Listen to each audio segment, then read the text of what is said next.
Un saludo a todo el que nos ve y también un saludo a todo el que nos oye. Bienvenidos a La Vida en Directo en un programa muy literario, el de hoy. Vamos a hablar con una persona que ustedes conocen, a lo mejor por distintas facetas, pero hoy nos vamos a quedar con la faceta de escritor, de Manuel Miguel, que me encanta a mí ese nombre, ya os digo por qué, Herbás Lino. Muchas gracias por perder un ratito de tu tiempo para estar aquí con nosotros y quiero que me cuentes muchas cosas. Primero, la gente, sobre todo yo también, pues a lo mejor lo conozco como músico, me viene la imagen del músico, del director, pero de repente descubres que también es escritor de poemas, complicado, ¿eh? Luego nos dirá que seguramente escribe más cosas que poemas, pero lo primero que vemos de ti es un poemario que sale a la luz con el nombre de Poenimios. Cuéntame, ¿cuándo aparece el escritor? El escritor siempre ha estado aquí, De hecho, llevo ya muchísimos años escribiendo, no publicando, pero sí escribiendo. Realmente lo que ha salido un poquito a la luz de mi faceta de escritor es poemas más o menos normales o más o menos contemporáneos que salían, pues eso, para performance sonoros que organizaba junto con una gente y tal. Pero realmente sí que, de hecho, en los dos poemarios que tengo aquí delante, hay poemas muy antiguos, ¿sabes? Poemas puede que de 15, 20 años. O sea que siempre ha estado ahí un poquito el interés, ¿no? La fascinación, un poquito por la literatura y por escribir, por dejar cosas plasmadas. ¿Siempre con poemas o también algún otro tipo? Normalmente sí. ¿Sí? Normalmente sí, han sido poemas. Hay alguna cosita, algún microcuento, algún relato un poquito más largo, pero que yo disfrute tanto leyendo como escribiendo, como después hablando de ello, es sobre todo poemas, sí. Cuando uno escribe poemas, quieras que no, se desnuda un poquito. Mucho. Siempre dejas la piel en el poema. Puedes escribir un cuento, una narración y siempre hay algo de ti. Pero en el poema siempre hay mucho más, aunque tengas que leer entre líneas. Sí. ¿Te es difícil desnudarte escribiendo? Intento muchas veces lo que tú dices. Sí, lo dices, pero de una forma velada, de una forma un poquito entre líneas. A lo mejor dices una cosa muy evidente, pero tergiversas un poquito el lenguaje, haces bloqueos un poquito extraños para que no sea tan evidente. Aún así, muchas veces te captan, el lector es listo y te capta, ¿no?, lo que quieres decir. Pero sí, a veces, una vez has escrito una cosita y dices, ostras, esto es un poquito excesivo, voy a matizarlo un poquito, y lo velas un poquito. ¿Cómo definirías tus poemas? Son relámpagos, son explosiones, ¿vale? Yo cuando compongo música, sí que me preparo mi esquema, digamos, mi camino, lo que quiero hacer, dónde quiero llegar, de dónde quiero salir. A lo mejor con los poemas no. Los poemas, cuando me siento a escribir, no sé lo que voy a hacer, no sé lo que va a pasar ahí, ¿sabes? Entonces son flashes. Sobre todo en los poenimios, que su propio nombre lo indica, poenimios, poemas nimios, son frasecitas muy cortas, y son eso, son flashes, son explosiones muy concretas sobre algún tema, sobre alguna situación. ¿Y cuánta musicalidad hay en los versos? Muchísima. Muchísima. De hecho, ya te digo que durante mucho tiempo he estado escribiendo poesía pensando en performances sonoros, y mucha de esa poesía que no está publicada, pero sí que se ha interpretado en directo, a veces no dice nada, no tiene ningún significante. Simplemente es pues eso, el mueble, la estructura, la musicalidad, la música, que después a lo mejor no significa nada, pero tiene la base musical. Uno es músico desde hace muchísimos años y bueno, esto siempre está ahí presente, claro, evidentemente. ¿Recuerdas el momento en que escribes el primero? ¿Lo que te lleva a escribir ese primer poema? ¿O sentarte a coger lápiz, papel y decir, voy a escribir algo? Pues creo recordar que el primer poema que escribí lo escribí durante mi época de estudiante de bachillerato en el instituto. Creo, estoy hablando de memoria.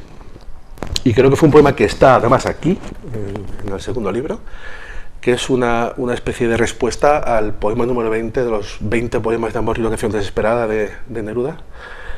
Es una respuesta a ese poema. De hecho, el poema 20 comienza diciendo, empieza diciendo, puedo escribir los versos más tristes, y el mío comienza diciendo, podría escribir los versos más tristes, yo también. ¿Sabes? Creo que fue ahí, ese es el primer poema serio que tengo conciencia No sé si antes hice algo, no recuerdo. ¿El escritor de poemas lee poetas también? Sí, por supuesto.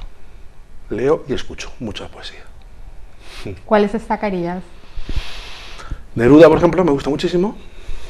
Neruda, siempre me planteo, ¿no?, el separar la figura del poeta de la figura de la persona, pues sabemos que Neruda como persona dejaba mucho que desear, pero dicen que es el mejor poeta en lengua castellana, no lo sé, me gusta mucho Neruda, me gusta mucho, lo diré, José Luis Buesa, me gusta mucho también, me gusta Sabines, el mexicano, me gusta mucho Luis García Montero, entre los españoles actuales, me gusta Benjamín Prieto, entre los españoles actuales, no sé, un poquito, me he cogido un poquito de cada. Alguien dijo una vez que cuando lees mucho tienes la tendencia a copiar. A mí es algo que me asustó y dije, yo no quiero copiar a nadie, pero claro, a mí me gusta leer, porque no tengo que dejar de leer. ¿Tú te das cuenta que copias sin querer? A veces hay cositas que recuerdan demasiado, sí, a un poeta que has leído.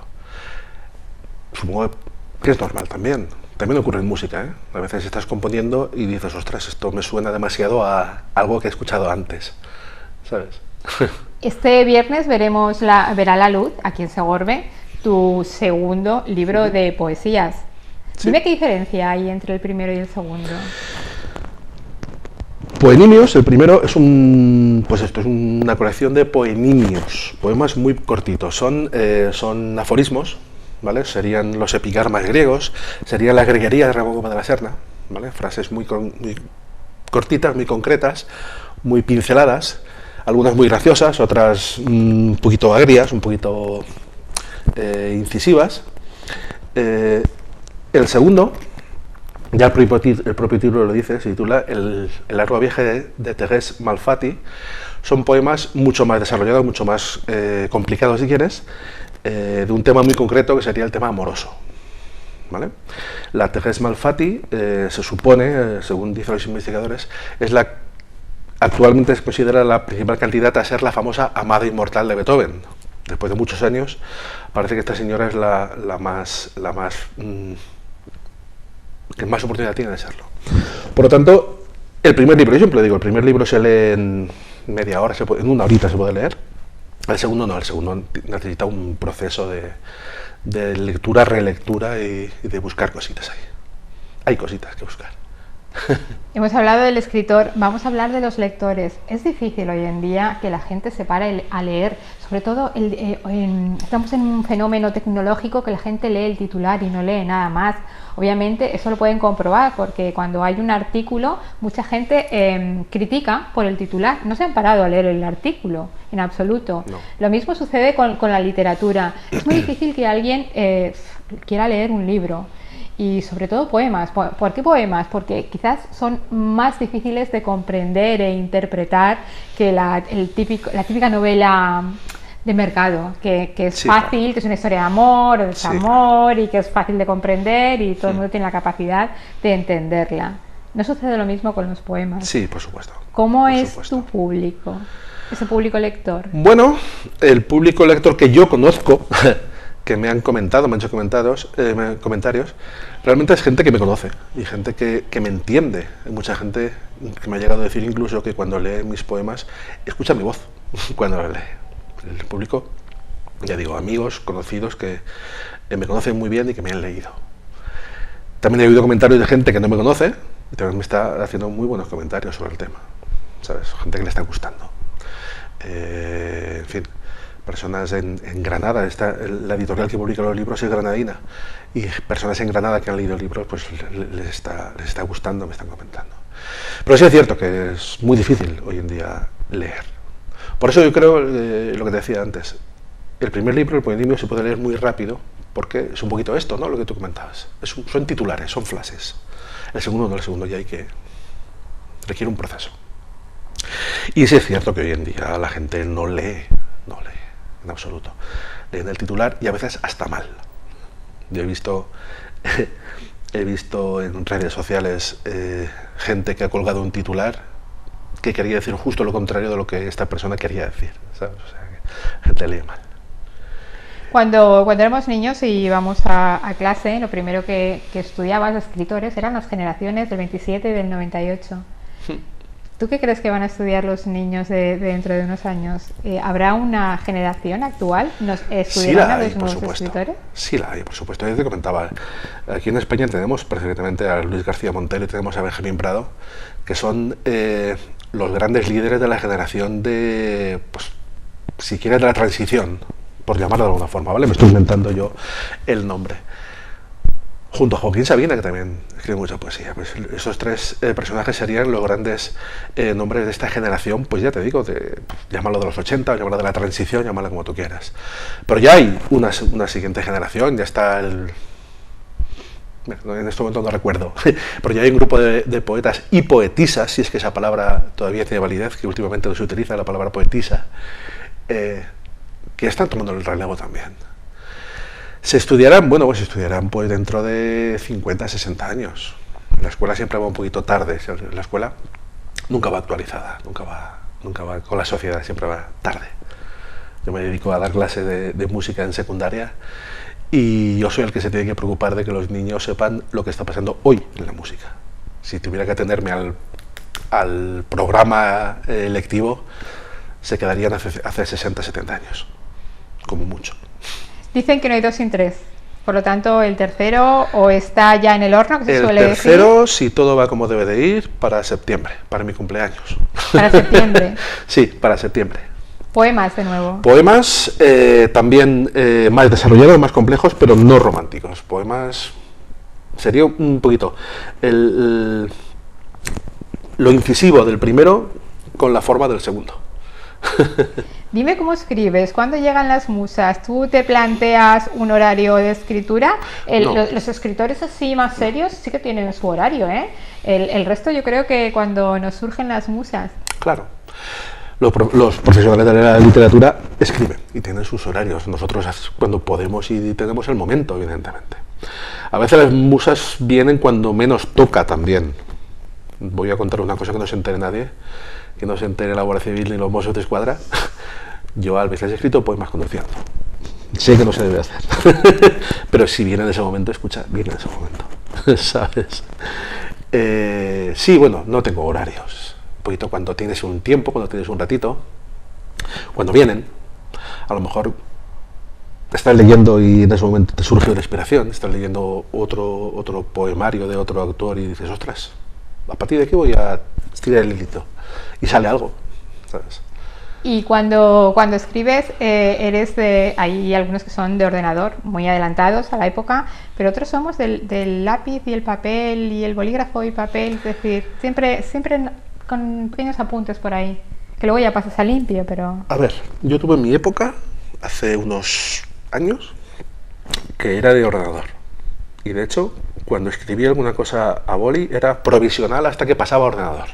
El poema estaba finalizado cuando estaba en el ordenador. Cuando estaba a boli era provisional. Hoy en día, como lo que tú dices, el mundo evoluciona y yo siempre he sido muy raro, escribo en el móvil, en el teléfono. En el blog de notas del móvil es donde escribo prácticamente todo. Porque siempre lo tengo ahí, siempre lo tengo a mano, cojo el móvil y escribo. Muchas veces me ven gentes, deja el WhatsApp, no estoy en WhatsApp, estoy escribiendo un poema. Sí. Yo creo que eso lo hacemos la mayoría. En vez de escribir, a lo mejor con voz, siempre tenemos ahí. A veces también, sí. ¿Por qué? Porque se te va la idea rápidamente, sí, claro. Y entonces hay veces que por las noches... La inmediatez, el momento. ¿Verdad? Sí. ¿Te ha ocurrido alguna vez que por las noches tienes una idea fantástica y maravillosa, no la has anotado porque obviamente a lo mejor te da pereza levantarte y al día siguiente la idea ya no es... Sigue siendo maravillosa, pero ya no te acuerdas cómo era? Se ha perdido, sí. Me ha ocurrido con poemas y me ha ocurrido con músicas. Me ha ocurrido. ¿Qué remedio le pones a eso? El otro día alguien me dijo, yo tengo un folio en blanco y un bolígrafo y si me tengo que levantar me levanto. No hay remedio, si lo has perdido, lo has perdido. El compositor Robert Schumann se cuenta que dormía en la mesita de noche tenía un libro de partituras, su pluma, su tinta, una vela encendida y sus gafas. Y si surgía una idea, lo hacía. ¿Qué es más difícil, escribir música o escribir poesía? Pues depende de cada momento. Depende de cada momento, no sé. No lo sé. Es cada situación, cada momento, no sé. Hay momentos que el cuerpo te pide poesía y hay momentos que el cuerpo te pide música. ¿Has llegado a ponerle música a tus poemas? No.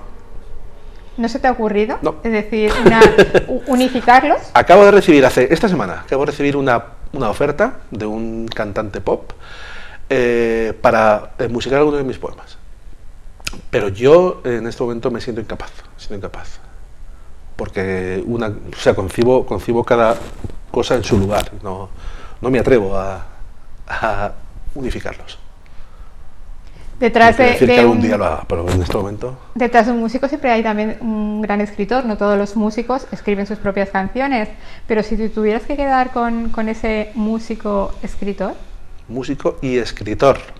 Bueno, realmente siempre ha habido músicos y escritores, desde los juglares medievales hasta los cantautores actuales, ¿no? Dentro de lo que es la música clásica, la que yo trabajo, no es tan habitual. Sí que muchos, por ejemplo... Richard Strauss sí que escribía la letra de sus poemas y de sus óperas. Él escribía todo. Él sería un referente, por ejemplo, Strauss. Era músico, era poeta, era escritor, era novelista, era filósofo, era un todo completo. Suelen decir también que los escritores son grandes solitarios. Yo no sé. Pienso que cuando meten a todos en el mismo saco dices, pues no tiene por qué ser así. Pero en tu caso, ¿han acertado? Más que solitarios, a lo mejor incomprendidos, ¿vale? Siempre el poema siempre es el rarito, el poeta, perdón, siempre es el rarito, el friki que se dice ahora, ¿vale? A lo mejor sí, somos 30 en una mesa cenando y siempre hay uno que está escribiendo un poema en el móvil, por ejemplo, ¿sabes? Solitario yo no me considero solitario. Sí que necesito mis momentos de soledad, los necesito. Necesito mis momentos de estar en sociedad, de estar con mis amigos, no me considero solitario, pero sí que es verdad que somos los raritos un poquito de toda la sociedad. Llamar a la creatividad rareza a veces es ponerle un sinónimo demasiado ofensivo. Yo creo que más que raritos sois personas creativas, muy creativas, y cuando la creatividad aparece, desaparece todo lo demás, obviamente. Sí, pero eso la propia creatividad te lleva a veces a aislarte del mundo un poquito, en ese sentido, ¿sabes? Lo que te comentaba antes. A lo mejor hay 5 personas, 10 personas tomando una cerveza en el bar de la plaza porque es verano y estamos todos de vacaciones y tú estás con ellos, pero tu mente está pensando en saber qué. Tu mente se va a otro sitio. Sí pasa. Y es bueno que pase. Y es bueno que pase. No solamente poemas, antes me has dicho que va a ver la luz algo más, algo muy propio y algo muy personal, que lo has catalogado como documental. Sí, a ver, cuando una persona vive fuera de su pueblo, como es mi caso en este momento, yo llevo ya 5 años viviendo fuera de Segorbe, aunque vengo prácticamente todas las semanas, vuelvo, pero llevo 5 años fuera, pues descubres, llámalo morriña si quieres, llámalo, no sé, síndrome de Ulises lo llaman algunos, ¿sabes? Ya me ocurrió hace 22 años, cuando estuve también en Barcelona estudiando un máster, me ocurría, tenía mucha morriña del pueblo. Y ahora me está pasando lo mismo. Entonces, dentro de ese querer mirar hacia Segorbe, ¿no? desde allí, pues sí que hay un librito que está en ciernes. Lo que pasa es que esto no es un libro de poesía que puedas... Aquí hace falta, pues eso, es documental, hace falta una investigación, hace falta mucho internet, hace falta hablar con muchas personas. Este verano tengo pendientes varias entrevistas con gente de aquí de Segorbe para que me cuenten historias que quiero reflejar en el libro, algunas biografías, algunas ya las tengo, en fin, varias cosas. El gran referente es Segorbe, obviamente, visto desde una persona, desde la mente de una persona que está fuera. ¿Qué echa más de menos una persona que está fuera, cuando está fuera? Lo de la familia y los amigos, obviamente, por supuesto. Está claro. Pues esto, el estar por la calle, estar en tu sitio, estar en tu lugar. Por ejemplo, yo todos los sábados comento cuando llego a desayunar al bar de la Glorieta, todos los sábados lo hago, y mi comentario todos los sábados es el mismo. ¿Qué silencio hay aquí? ¿Sabes? Yo vivo en una zona aquí cerca de Barcelona, no es Barcelona capital, es un pueblo de fuera, que cuando no es un avión es una moto, y cuando no es un camión y cuando no es un coche. Es un continuo. Yo llego aquí y, ostras, me relaja mucho ese. Sí, el estar aquí, el estar en tu sitio, el estar en tu lugar, ya está. ¿Sabes? El caminar por la calle y saber dónde estás y conocer a la gente y que uno te salude, el otro también, no sé. ¿Se escribe distinto en un sitio o en otro? ¿Más en un sitio o en otro? Por lo que me estabas comentando, son dos sitios totalmente distintos. En uno tienes la paz del pueblo y en otro quizás... Sí. Bueno, realmente no se escribe distinto. A lo mejor sí que las sensaciones son distintas, los inputs que recibimos son distintos. Por ejemplo, si en alguno de mis poemas nombro el tráfico, nombro la carretera o nombro el motor, seguramente lo habré compuesto allí, ¿sabes? Si nombro, no sé, el silencio o nombro los pájaros, seguramente lo habré compuesto aquí. Pero más allá de esto, pues son los inputs que vas recibiendo en cada momento. En él, como me has dicho, aparte de hablar de ti mismo, si vas a realizar entrevistas a otro tipo de personas... No hablo de mí mismo. Realmente yo si salgo, saldré en algún momento, pero no hablo de mí mismo. Ya veréis. Lo dejamos ahí, lo dejamos en el... Ya lo descubriremos. Sí, si todo va bien, un añito. Un añito estará por aquí. ¿Está ganando fuerza el escritor sobre el músico? No, que va. No. No, ya digo que llevo muchos años compaginando ambas cosas, ¿sabes? Lo que pasa es que nunca había publicado cosas y la gente no lo sabía, pero ya muchos años que llevo combinando ambas cosas. Vivimos en una comarca de grandes artistas. Yo no sé qué tiene... Yo siempre digo, será el aire, será el agua, pero todo el mundo hace algo. Sí. Unos lo dan a conocer y otros no. Que hay gente que lo tiene oculto. ¿Tiene algo que ver el nacer y vivir en el Alto Palancia para crear? Puede ser. ¿Por qué no? El vivir en un ambiente así tan pues lo que contaba antes, no diré bucólico, pero aquí hay un silencio que no hay en otros sitios. Tenemos una naturaleza que no hay en otros sitios, ¿sabes? Eso puede influenciar, por supuesto que sí. Pues, por supuesto que sí. Y sí, es cierto que hay muchísimos escritores, escritoras, músicos, pintores que no muestran su obra o la muestran en privado. Yo también escribo, envíame algo, y a lo mejor te lo envían por email para que lo leas tú y no salga de ahí. Sí sucede. La inspiración viene por cualquier lugar, pero hay dos fuentes de inspiraciones muy potentes, la alegría y la tristeza. Si te han sucedido cosas alegres o te han sucedido cosas tristes, ¿qué tiene más fuerza en tu caso? Pues no sabría decirte. Entre lo que es la alegría y lo que es la tristeza, no sabría decirte. Sí que a lo mejor, más que tristeza, nostalgia. No ya la nostalgia que te comentaba antes de estar fuera de mi casa. Yo siempre he sido una persona muy nostálgica, desde siempre, desde niño. Siempre he sido una persona muy nostálgica. Recuerdo experiencias en la EGB de dibujos que mis profesores decían, ¿pero qué te pasa? ¿Estás bien? ¿Sabes? Y estaba bien, simplemente he sido una persona nostálgica. Y posiblemente, ya te digo, más que la tristeza sea la nostalgia, lo que sí que me empuja un poquito a escribir, a manifestarme artísticamente. Sí puede ser. ¿Te ha salvado de ciertas ocasiones el hecho de escribir? Por ejemplo, en este mundo tan loco que hoy en día está muy de moda, los problemas mentales, hay tanta gente que incluso se está llegando a suicidar por desgracia. Cuando eres muy creativo, tienes tanta actividad en tu cabeza, muchas veces, aunque el mundo se vuelva loco, tú coges lápiz y papel y desconectas. ¿Te ha pasado? Afortunadamente, en tema de problemas de salud mental o este tipo de cosas, o de depresiones o todo este tipo de cosas, no. ¿Vale? No he tenido la necesidad. Sí que hay algunos poemas que surgen de la rabia y del enfado, eso sí. Y hace poquito he escrito un par de poemas bastante fuertes, ¿sabes? Rabia, impotencia y cabreo. En ese sentido, sí. Tiempo de pandemia fue tiempo de escritura. Todo el mundo pues durante la pandemia fue cuando decidí publicar, sí. Durante la pandemia, para mí fue más tiempo de composición que de escritura, se puede decir.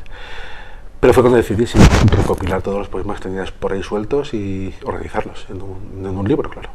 O en 3 libros, o en 5 libros que que es lo que están pendientes de salir. ¿Le dedicaste algún poema a ese tiempo infernal? Ostras, pues no recuerdo. No recuerdo, sí puede ser, pero no recuerdo en este momento. No recuerdo. No lo sé. ¿Pensabas que la gente iba a salir? Céntrense ustedes en la época de pandemia. Mucha gente pensaba que a partir de ahí todo el mundo sería bueno. En cambio, hemos descubierto, yo hace nada, esta semana estaba leyendo un libro en el que el escritor decía, lo que no sabían es que sucedería lo mismo que en los campos nazis, que la gente que saldría de allí no saldría con mejor corazón, sino saldría con peor carácter, quizás por el hecho de haber sufrido tanto y de ser los supervivientes de ese sufrimiento. Es evidente que mejores no somos, eso es evidente. No sé si estamos más amargados o no, o hemos sufrido más, no lo sé. Pero es evidente que mejores no somos, ¿vale? Cuando salíamos a las 8 de la tarde a aplaudir a los sanitarios, yo creo que mucha gente lo hacía más, y que nadie se ofenda por lo que voy a decir, por hacer la gracia, que por realmente agradecer nada a nadie, ¿vale? Sí es cierto que la época fue muy complicada, fue muy terrible, y sí hubo un movimiento de ayuda entre nosotros, de autoayuda entre el vecino, el amigo, gente con la que no hablabas hacía años, la llamabas a ver cómo estaba, todo ese tipo de cosas, sí es cierto.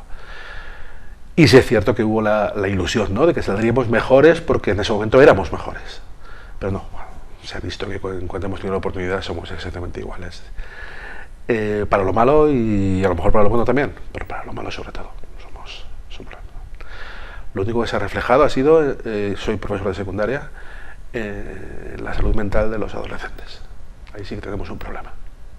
¿Y por qué hablo de esto ahora? Lo entenderán.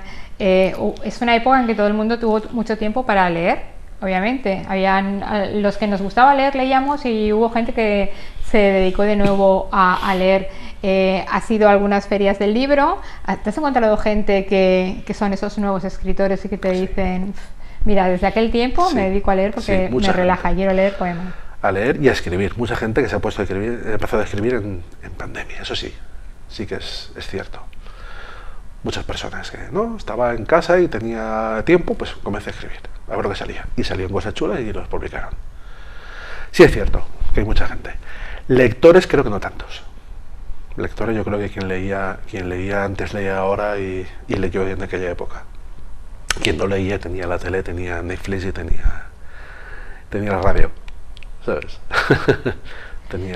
¿Qué recomendarías por ejemplo, yo imagino que muchos niños que han pasado por ti y han querido ser músicos, tú les has dado muchos y muy buenos y muy sabios consejos, pero imagínate que ese niño también quiere ser escritor, ¿qué le recomendarías? Pues que lea mucho, evidentemente, igual que para ser músico hay que escuchar mucha música, y simplemente que se deje guiar por su instinto, que se deje llevar, que no intente ser quien no es, eso sobre todo. A lo mejor hay gente, lo que tú comentabas antes, hay gente que está copiando esquemas de grandes escritores, pues para tener un poquito más de tirada, pero no eres tú, debe ser tú. Hay de buscar lo que te comentaba antes, que cuando la gente lea tus poemas, escuche tu voz, si te conoce. Eso es lo que hay de buscar. Hay muchos escritores que se sienten mal porque no llegan a la cima, digamos, no llegan a ser grandes bestsellers. Yo últimamente he conocido muchos, lo estoy viviendo, incluso vivo la depresión de esos escritores y dices, qué pena, ¿no? Porque cuando escribes por hobby, porque te gusta, eso no lo sufres. Pero cuando realmente quieres ser escritor y encuentras tantas trabas en tu camino, no todo el mundo llega a ser un gran exitoso, no porque tú no lo seas, sino porque no... Igual que no todos llegan a ser grandes músicos, ni grandes futbolistas, ni todo el mundo... no sé, puede dedicarse a la política, ¿sabes? Una cosa es lo que nosotros queríamos ser y otra cosa es lo que podemos o lo que la sociedad y la vida nos deja ser. ¿Y en tu caso? Dices, yo estoy bien con lo que hago y con mis lectores, sean los que sean, o sí que me yo gustaría... en este momento escribo para mí, de hecho ya digo, he tardado muchísimos años en publicar nada, escribo para mí, para estar a gusto conmigo mismo, y publico, pues, también para mí, para tener esto aquí y ya está, ¿sabes? No tengo ninguna pretensión, ¿no? Ni de dedicarme a la literatura, ni de vivir... No tengo ninguna pretensión.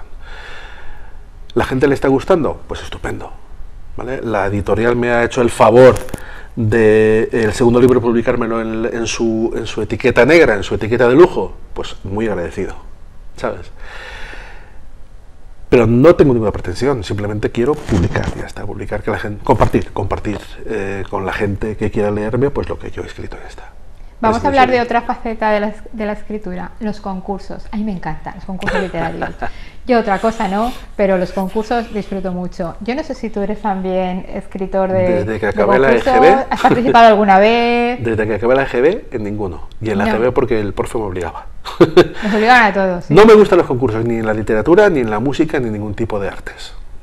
¿Por qué? ¿Porque piensas que un jurado no puede opinar? Vamos a ver, el compositor Béla Bartók, un compositor húngaro del siglo XX, decía que los concursos son para los caballos.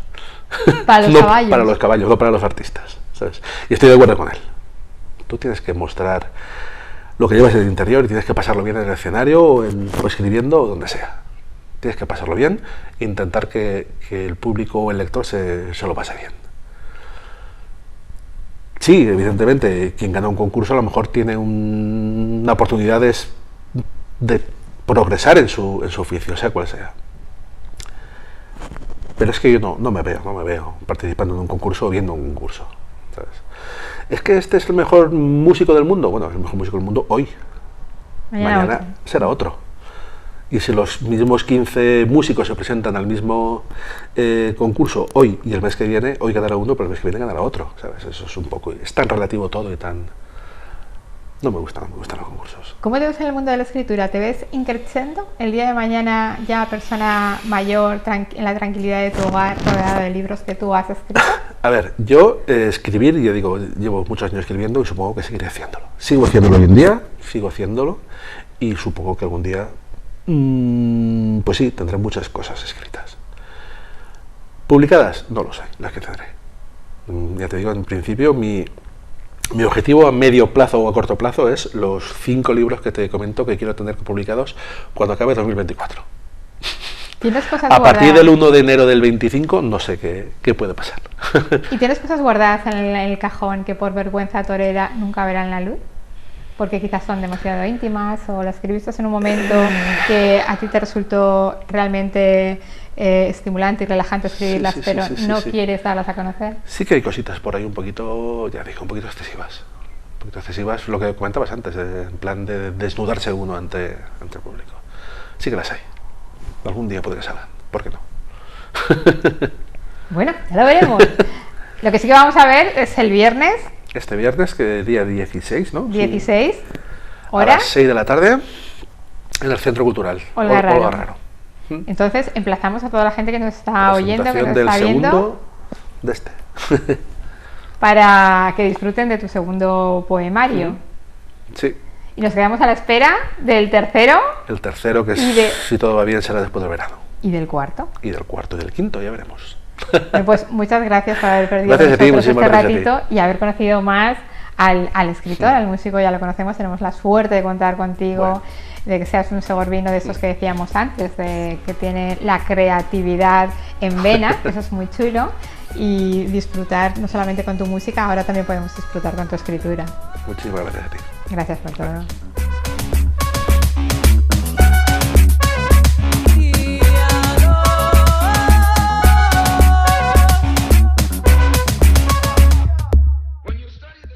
Thank you.